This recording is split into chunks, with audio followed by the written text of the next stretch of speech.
Here's Peter not only sucking at magic, but sucking even worse at knowing his audience.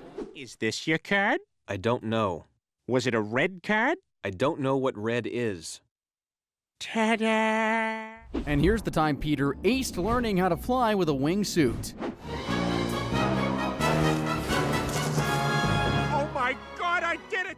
From acting to professional football, Peter Griffin has tried his hand at a boatload of skills over the years, but just how many has he tried to learn? Well, you're about to find out, because today I'm going through the entirety of Family Guy to look at all the skills Peter has tried learning, starting with maybe the most basic life skill of them all, potty training. How old do you think Peter was when he learned how to use the toilet? He's a slow learner after all, so I'm going to say probably like 4 years old. Come on, Stewie, don't you want to pee in a toilet bowl like a big boy? I remember when I learned to use a potty all by myself. I was so proud. Hey, Lois, I did it! Hey, I was close. I was only off by like 3 or 4 decades. I guess it's an example of never giving up or something like that. While Petey's successful at taking a whiz, it's 40 years in the making, so I can't really grade this skill as anything but an F. But if there ever was an A for effort, this is probably the one. How about we get a little more complicated now, turn our attention to the time Peter picked up a brush and tried his hand at painting, courtesy of the late great Bob Ross. All right, now we're going to use a fan brush here, and I want you to take some hunter green, and we're going to put a happy little bush right down over here in the corner there. Bob's does look pretty sweet, but what's Peter's painting looking like? Ah, jeez, mine doesn't look anything like his. Ah, to hell with it.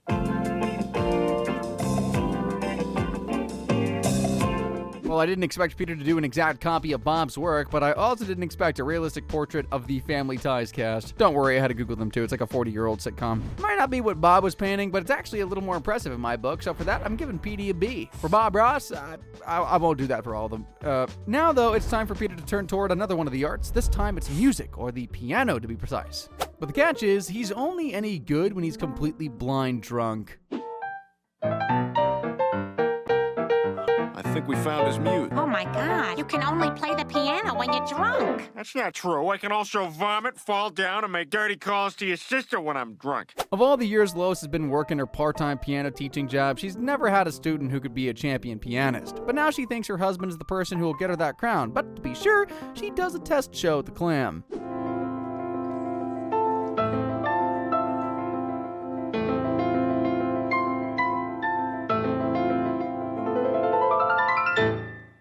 Hey, thanks. Have you guys ever randomly realized you've been good at something, drunk or sober? Anyway, Peter needs to be smashed while tickling the ivories is a problem because the competition doesn't serve any beer and the county they're in is dry. I can't do it without booze. Maybe this is a sign that we need to stop this. I've been keeping you ripped out of your head for my own selfish needs. I'm ashamed. Let's just go home. No, Lois. We can't stop now after all we've put into this. They eventually get around this little problem by gate crashing a party nearby and hoovering up any booze they can find to get Peter in a fit state to play. Consume. I love you so much. This sucks! Now that he's buzzed, Petey gets behind the piano and he plays like he's channeling the spirit of like frackin' Beethoven or something.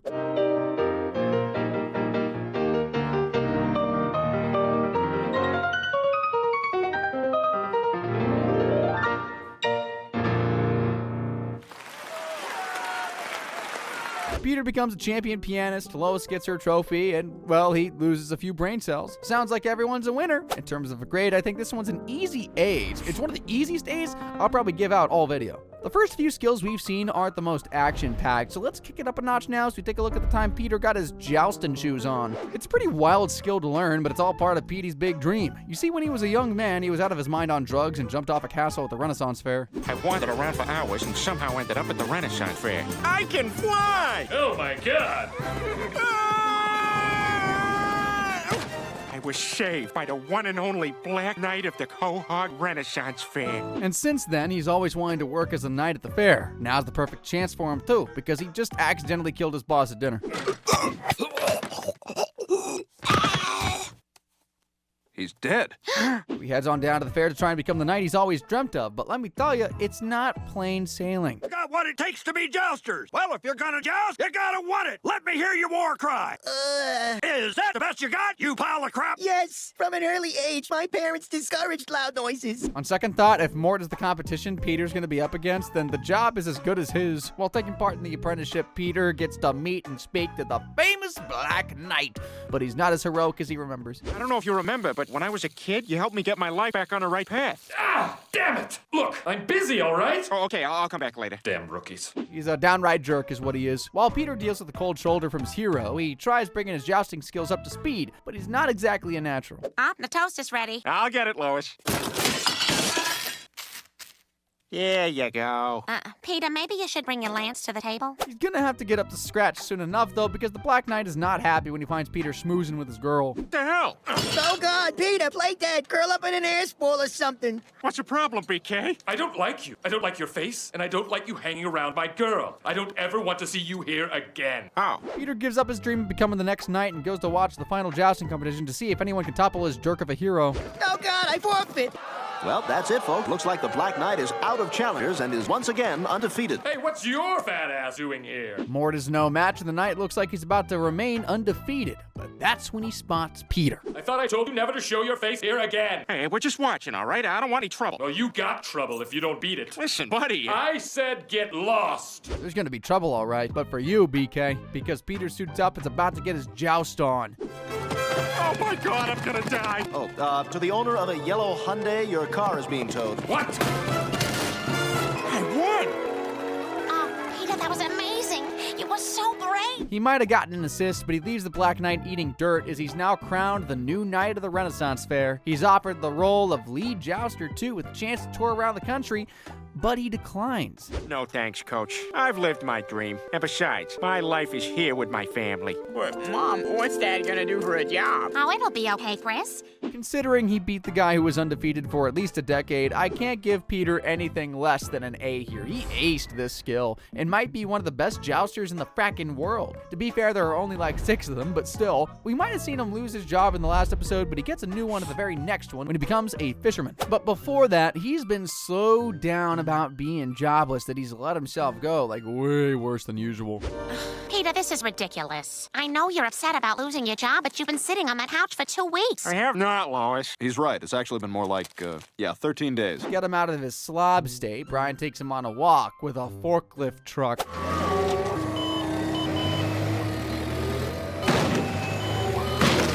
Honestly, I was like that during lockdown. Anyway, while out and about, Peter and Brian stop at Quahog Harbor, and the big guy is hit with some sudden inspiration of what to do with his life. Yeah, now that's a job. Fresh sea air, working outside. That's how a real New England man makes a living.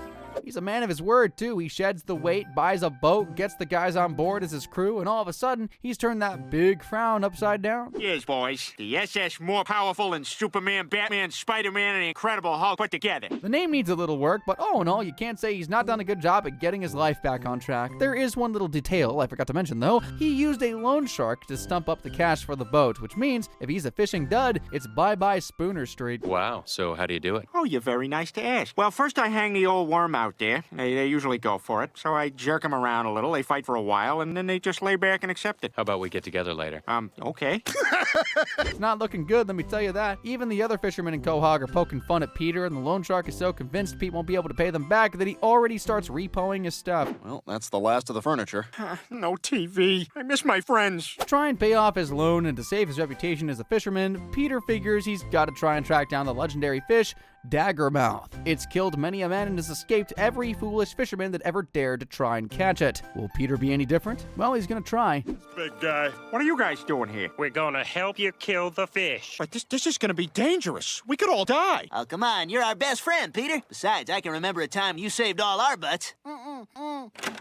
Yeah! Yeah, too bad I didn't get there till after the sodomy. Using the words of Seamus to guide them, the guys enter the waters where Daggermouth was last seen, and surprisingly, he ain't that hard to find. Shoot him! Not so fast. Perhaps I could offer you a glass of port, and you a glass of starboard. That's a little nautical joke. I'm a fish, you see. I'm also delightfully mad. Ah! Oh dear, would you mind holding still for a moment? But it turns out a James Bond villain-style talking fish is a little too good to be true. Oh, yeah, right. My God. Isn't it amazing that that's what we all look like on the inside? It's a robot, you idiot. Turns out the legend of Daggermouth was all a big lie that was started by the sea captain called Salty. Made millions off the back of Daggermouth merchandise, and just as promised, he pays up. Now, I'm gonna give you $50,000 to be on your way. $50,000? For what? To keep your mouth shut. And because the longer we stay here, the more people are gonna question how a fisherman with no engineering background managed to build a sophisticated talking fish robot. Yeah, he's right. I was starting to think that, but who cares? Peter has his money and he can go off and pay for his house. However, let's be real, he sucked as a fisherman. Hey, not everything is for everyone, and sure, he did have a good shot at it with a harpoon, but it's got to be a D for me. Even I think that is too generous, but whatever. The next skill on Peter's list is actually one from when he led a life as a fugitive and ended up being a sumo wrestler? Basically, Lois got put in prison for shoplifting and evading arrest, so Peter smuggles her out of jail in the back of a laundry truck. I'll tell you what we're gonna do. Wherever this van stops, we'll begin our new life together. We'll blend into the fabric of that community. Peter, we're in Asian town. Now in Asian town, the gang has to try and fit into the way of life here, and seeing as Peter's a pretty big guy, he decides he's gonna try his hand at becoming a sumo wrestler. I'm not really sure what to do here. Boy, you put on weight, Jackie Chan. Oh my God! Did you walk? Thanks to Peter's televised sumo match, Joe manages to track the family down, and after Lois saves Joe from certain death, he drops all the charges on the family. I'm not gonna be so kind with Peter though, because as far as skills go, this one's gotta be an F. I blinked and the match was over. It's fair to say he sucks at sumo. Okay, we've seen him suck a lot lately, but get your mind out of the gutter.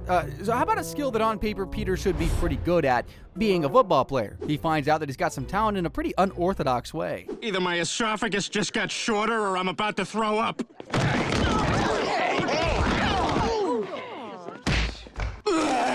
Peter, that was amazing. I've never seen a guy your size who could move like that. How would you like to play for the New England Patriots? Talent scout is none other than Tom Brady, and he clearly thinks Peter's got what it takes, but I wouldn't say he's a natural. All right, I'm ready. Come on, good game, everybody. Yeah, come on, good game. Let's get out there. Let's do it. Yeah, 110%, everybody. Yeah, come on, let's go. Go, good game. But as soon as he gets the pigskin in his hand, Pete runs like a rocket, cannot be caught. Let's go.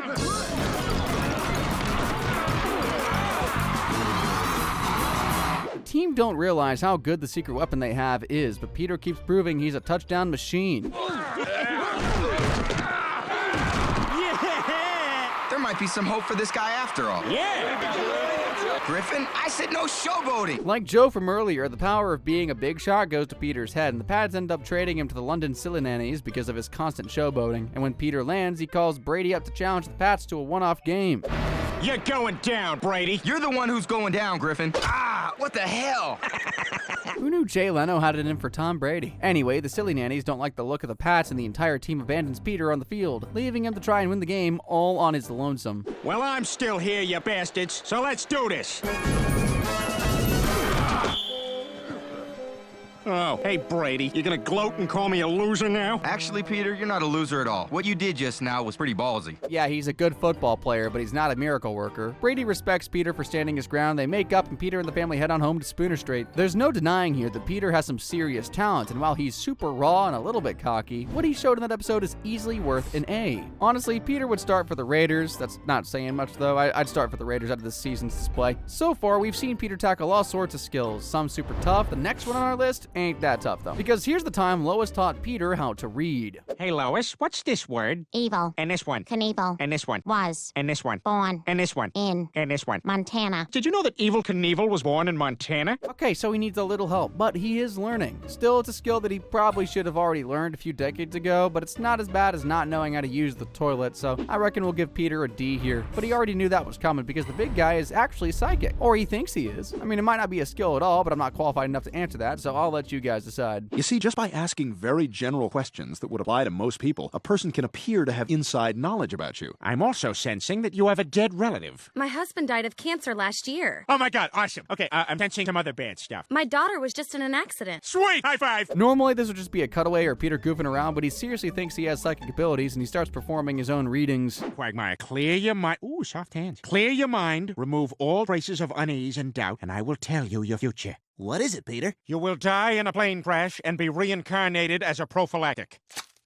All right. Oh, no, not all right. His readings are somehow a hit with the town, too. He starts getting a following and soon can do entire shows in a theater. Thank you so much for coming. Hold on. I'm sensing something psychic. Ma'am, did you have a female relative who's passed on to the other side named, Polly? Polly, I said it first. That was amazing. Obviously, he's just preying on gullible people, but that ends when Joe bursts into the show, asking if Psychic Pete will help the cops in an investigation. We need your help. We just got word of a kidnapped and buried alive with bombs strapped to his chest. We need your psychic powers to lead us to him before the bomb goes off. Well. He agrees and heads off with Joe to the scene where the victim was last seen, and that's when Peter uses his powers. Okay, Joe, when I'm tracking someone, it often helps to touch something that belongs to the victim. Does he have a wife? Yeah. Yeah, It's still very fuzzy. Does he have a daughter? Nothing like a bit of memory recall. After giving Joe no leads and confusing the life out of the cops, it seems Peter's left it too late to find their guy. Are you a cop? Yeah. You handling this case? Yeah. And what's the name of the guy? Who? The guy we're looking for. Who? The guy who's buried. Who? The guy with a bomb. Who? What streets he live on? First. Yeah, I'm not psychic. Yeah. Look, this is a strange one because while he's clearly not a great psychic, there is a certain skill to fooling an entire town. I think it's fair if we level this one out at a C. For entertainment, it's pretty good. For life advice, steer clear. If you didn't have Peter down as being a psychic, then I doubt you guys are going to believe me when I say that there was a time he tried out to be an Olympic gymnast, too. And believe it or not, you're going to be really surprised here.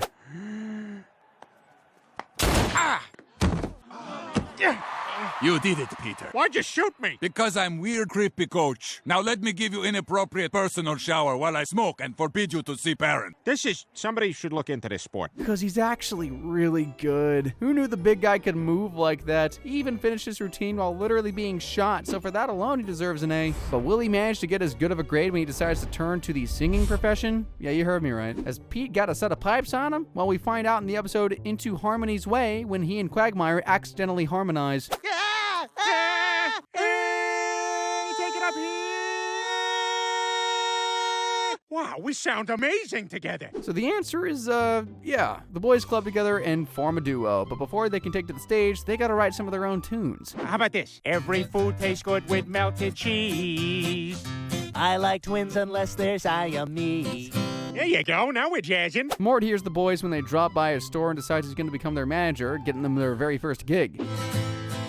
I can't poop in strange places. I can only poop in my hole. That little performance gets the boys into the New England Music Festival where they can really start to strut their stuff. Butter on a Pop-Tart, it's so frickin' good. Have you ever put butter on a Pop-Tart? If you haven't, then I think you should. Have you ever put butter on a Pop-Tart is genuinely a really good tune. It's what takes Peter and Glenn to like a new level, man. Come along with us. Have you ever put butter on a Pop-Tart? It's so frickin' good. Have you ever put butter on a Pop-Tart? If you haven't, then I think you should. Pop-Tart! Butter?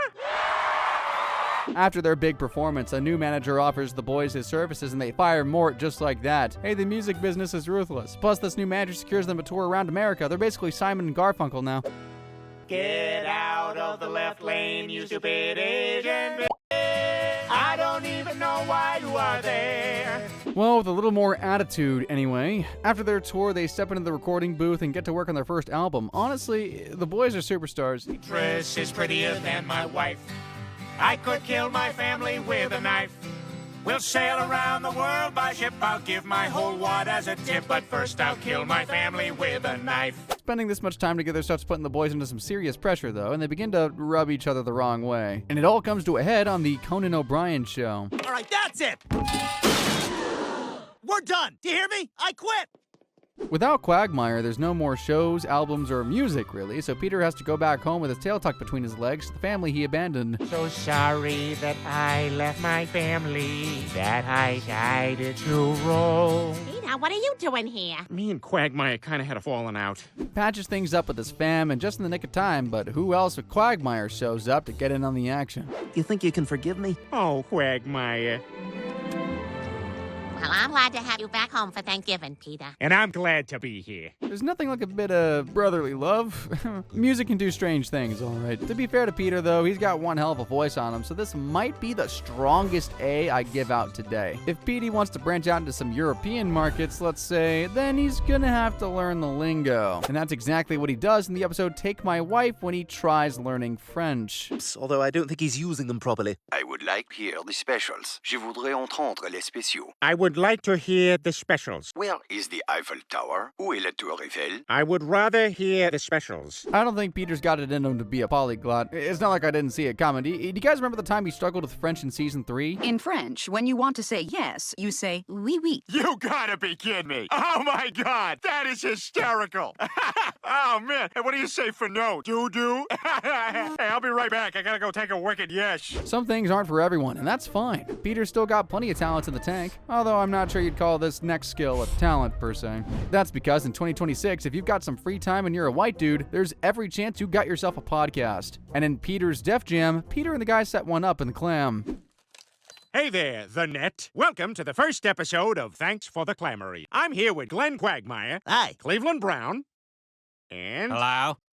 And Joe Swanson. Yowza. They don't exactly have their mojo flowing yet, so Quagmire comes up with a little segment to do to settle everyone in, and it's, something. Okay, this is yes or no. You ready, Peter? Yes or no? French toast. Yes. French fries. Yes. French kissing. I don't know. These questions are weird. I think it's fair to say that the guys aren't podcasting naturals, especially Cleveland. I remember the first time I saw me a pair of crows. They were on the feet of Spunky Tessick. Man, they was dandy. Every time we played touch football, Spunky would step in a pile of dog poo. You can wash a shoe, but you can't really wash a lace. Yeah, I'd rather watch paint dry if I'm honest. Or should I say, listen to paint dry. Peter tries to liven things up with a question about how many 4th graders the guys could take, but it goes way too far in the other direction. All right, tell you what I'd do? I'd back into a bathroom stall and just start kicking. Dead! Dead! Keep coming! Dead! Give them a narrow entry point. Make them come in single file. Dead! Anyway, I guess I'm trying to say 800 4th graders. Why are we talking about killing People are gonna hate this. Peter, do something else, quick. To change the subject quickly, Peter tries to play some music, but he accidentally matches 2 songs up and creates this. I don't know. I'm just pressing buttons. I gotta admit, it does have a groove. Look, those people are even dancing to it.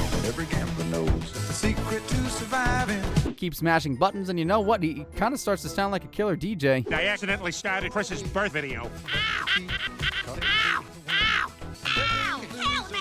He's in luck too, because a DJ rep from a festival in the Clam overhears him playing and asks him to become a real DJ. And if you thought podcasting was a midlife crisis, just wait for this. DJ Peter and the Sound Slap.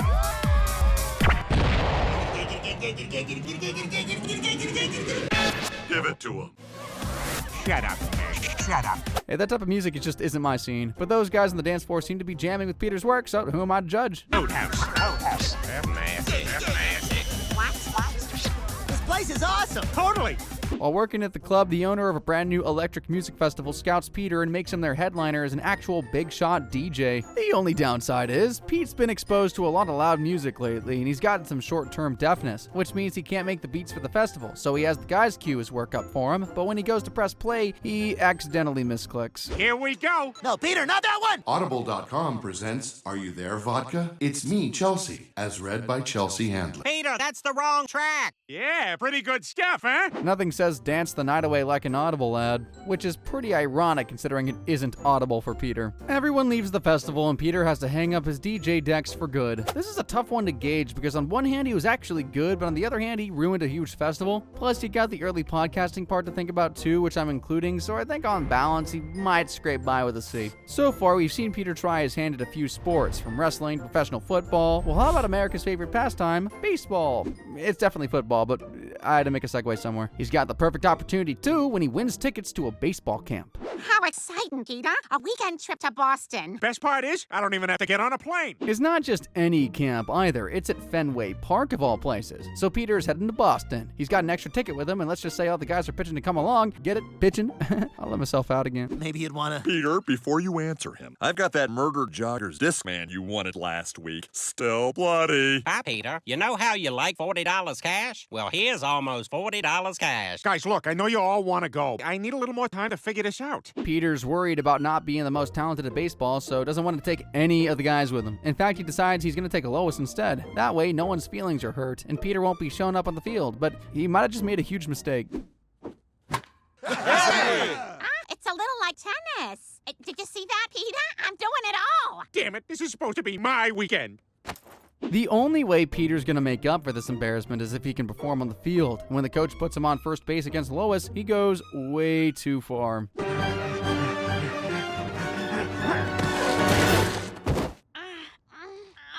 Yeah, now that's a big league slide, huh, Coach? Yeah, it's a big league slide, all right. But was your manhood hurt so much that you had to snap your own wife's leg? Even if it was an impressive move. Lois goes to the hospital and patches herself up, and when she comes back, the big guy apologizes. My husband did this to me, but it's not what you think. Please forgive me, Lois. I'm so stupid. The reason I didn't bring my friends is because I didn't want them hogging the spotlight. And then when I saw everyone giving you all that attention, I guess I kind of lost it. She forgives him and gives him a boost of confidence for the big fantasy game he's going to play in, hoping he gets the hit and achieves his dream. Well, batter up, Peter. You're at the plate. Yeah. Hey, it's not the best hit in the world, but it's legal. Run those plates, Pete. Pushing through the pain of 2 torn hamstrings and a ruptured groin to leg out the hit at Fenway Park I had always dreamed of. But nobody noticed, because the account manager from B of A, who was playing third base, had a massive coronary trying to field my crappy little nubber. The hit was amazing.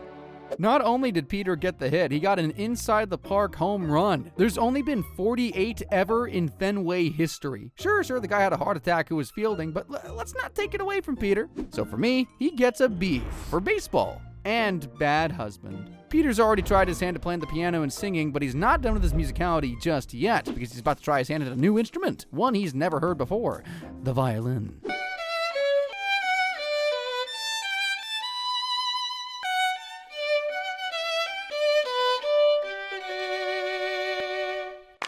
My God, what is that? It's the most beautiful thing I've ever heard. He becomes obsessed with violins, picking one up himself and trying to master it. Peter, what the hell are you doing? I'm learning violin, kind of like my new hobby. Trying being the key word there. He ropes the rest of the guys into picking up an instrument too. Okay, hang on. Peter, what note are you playing? I'm sorry, I'm not familiar. Note? Haven't you been practicing? All the time. Well, you're not going to master the violin if you don't even know what the notes are, Peter. To get to grips with the instrument, he decides he's going to need a real teacher who's going to be tough on him. Your fingers, no bleeding. You no try hard enough. You want me press iron on your back again? I'm trying. Try harder. Play better. Jeez, there's being tough on a student, and then there's literally abusing them. Well, I hope it's worth it, is all I can say. We're about to find out, too, because Peter and the guys have been hired as violinists at a wedding.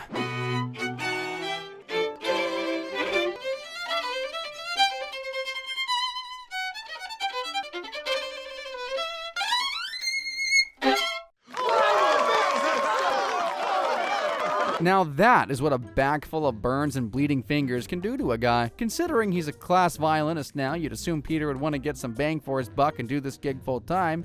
Well, not exactly. Not a chance. Mr. Washi took all the joy out of this. I hate the violin. I hate music. I hate life. And I'm never doing this again.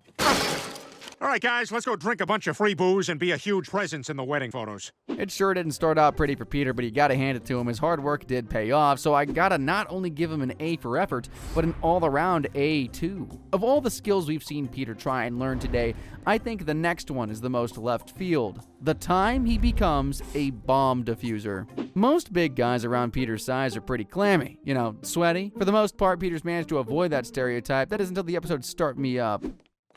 I'll hear you out, Peter. Listen, I need you to... Why are you so sweaty? The AC in my car broke, not from the honey. And fat guy's sweat is like a battleship. Once it gets going, you can't just turn it around. With great sweat comes great responsibility, though, because now Peter is on the moist side of life. Some new opportunities come his way, like being Quahog's resident bomb diffuser. Now that I sweat all the time, it's just natural that I'd be a very sweaty bomb diffuser. Steady. You can do this. All you gotta do is remember the song you learned in bomb school. Peter went to bomb school? It's crazy how that's the second most wild thing in that clip, because what the hell was a bomb song? Green is good, and green is good, and red is good, and yellow is good, and clip whatever you want. Yeah, I don't think he went to bomb school, and if he did, I'd be suing him for his tuition feedback, because this is one of the easiest Fs of the entire video. Obviously, Peter has had a bunch of jobs throughout the series we haven't even counted here, as we've tried to stick to on-screen skills more than jobs, but having said that, we've got a grand total of 18 skills Pete's tried to learn through the course of the show. I guess you guys want to know which one he sucked at the most. Well, in my opinion, it's gotta be the bomb diffuser one. He literally blew himself to Kingdom Come. There were some skills he wasn't bad at, but some he wasn't good at either, like his brief DJing career. But the top 3 skills that Peter took to like a duck to water are the time he picked up the violin, the time he defeated the legendary Black Knight in a joust-off, and taking the top spot for me, it's gotta be him learning and honing his ability to sing. If he wasn't a hyperactive idiot, him and Quagmire could have gone platinum. If you guys are wanting a little more animated action, then why not give the video on screen a click right about now? Go on, I'll catch you on over there, and as always, guys, thank you very much for watching.